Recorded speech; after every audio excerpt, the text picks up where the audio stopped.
What was your family like? You had an older brother. How much older? He's 4 years older. 4 years older. Yeah. We were like pretty close, and we played, pretty regularly with each other. As he got older, he went and did stuff with older kids, and at that point, I'm hanging out, with my crew of friends. Yeah. Feel for you. My parents, I grew up in going to a Methodist church every Sunday. My parents weren't real heavy-handed about it, other than the fact that we went every Sunday. But my dad was kind of, not really kind of. My dad was a bit of a bully, and He was strict or aggressive. Yep. I mean, I think some of it falls in the realm of abusive, verbally abusive, and was physical on a couple occasions. So that left a lasting impact on me. He's verbally and physically abusive. Yeah, because to you or to your brother or to your mom. All of us. No, not all the time, but Right. in moments, and when you talk about trauma, when you experience stuff like that, Yeah. that has always put me in a place where I avoid. I'm averse to conflict, to aggressive type of conflict. Now, if I see somebody being, messed with or something, I will step up to it. I don't do that all the time. I mean, I have my wits about me, but if I observe injustice, then I will step into conflict. But in interpersonal relationships or whatnot, or someone comes at me or something, I don't really like conflict because of that kind of energy that I had growing up around me sometimes. So. What was it like for you? Like, was it corporal punishment? Like, did you get spanked with a belt? Yep. We regularly got spanked for misbehaving at school, or giving up, being a handful for my mom if we were out shopping or something. My brother and I go chasing each other around as kids do, Got spanked for being kids. Yeah. So, and it's also benefited me because I appreciate kids and children, and I'm not an actual parent, but I've had moments in my life where I've parented, partners' kids, and I remember the grace that I didn't get. I remember the lack of patience, and so I kind of have like endless patience with kids, and I'm able to philosophically very quickly go, oh well, that's a kid being a kid, Yeah. And I didn't, like I said, I didn't get that. I had a similar experience as you had, and I've got 2 kiddos, and I lived through continuing that cycle of violence for a while before waking up and saying, what the heck are you doing? And changing. Well, I'm glad for you for changing that, and I think my daughters are the it's biggest beneficiaries for you to be able of that, to talk, and myself. You to be able to talk about that that's a big thing. That's a courageous thing. There's a lot of people, a lot of men specifically, wouldn't be able to say that. It was difficult. I think it was really difficult for my kids, and it was difficult for me to play out these roles that were modeled for me, and it was just, I didn't know any better, and when it came down to overwhelm, I just did what I had experienced. And I think it was not great for my kids, and my hope is that it's not too late. That the damage isn't done. I mean, there's all different ways that we manage and reformulate trauma, so you never know. My mom was kind of more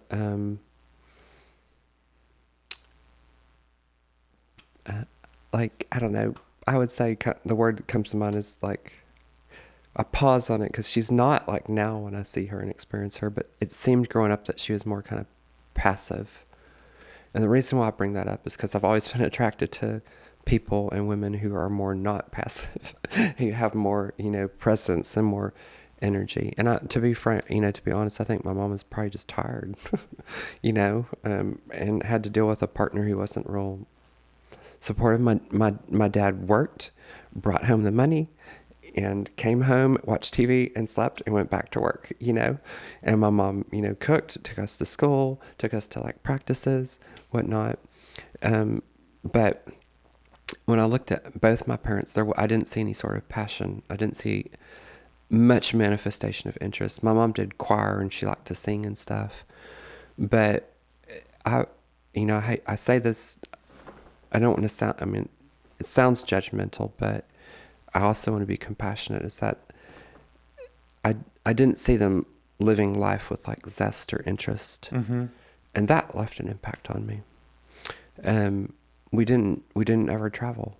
We went on like 2 trips my entire growing up, from the time I was, born to 18. And they were fairly like modest trips. I think we went to the Ozarks, and we went to the Port Aransas, and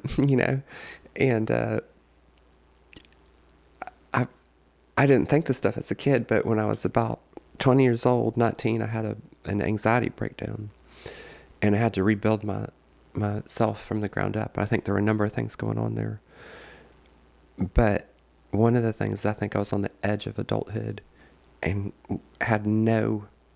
didn't have the tools to like lean into being an adult. I'm not even sure if I still do, but at this point I don't care, and I'm happy to be how I am, to kind of always be kind of forever, somewhat have some childlikeness in me. There might be a myth of adulthood. Yeah.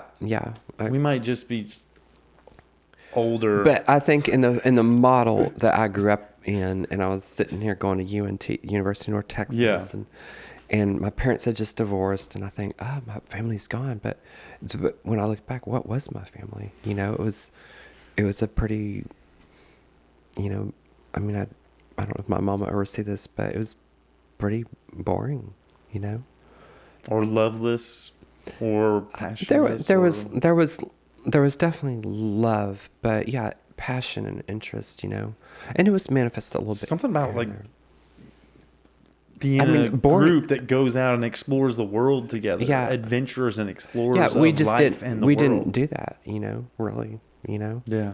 And so I developed a very rich imagination, Mm-hmm. Like made up the standards. Even before that, when I was a kid, I used to do tons of imaginative play, because like the life around me, the energy around me wasn't on, and I think I continue to live my life in a way that like I like, just the idea that I'm on a trip right now. I live in Washington.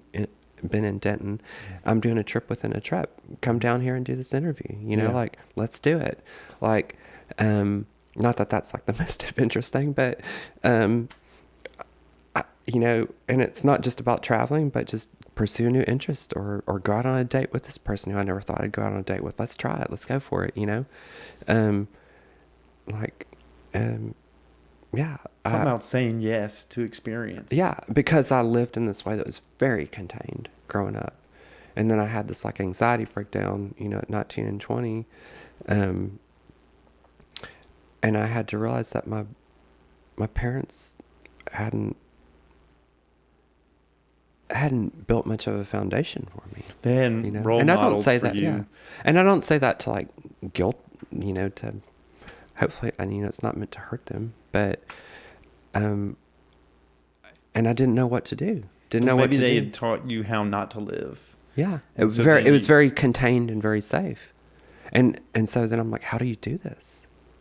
Because I certainly didn't want to live in no disrespect to folks, but I didn't want to live in a. We can give a blanket disclaimer right now that all the words we're saying aren't directed or designed to hurt anybody. Yeah, but there are authentic experience, and there are words, and we give everybody grace. We give them compassion. They did the best that they could with what they had, and everyone's constantly still working. We're always working. And this is your experience. But I didn't want to go and like live in a you house. don't want to live that way. Suburbs and gender resistance comes into this too.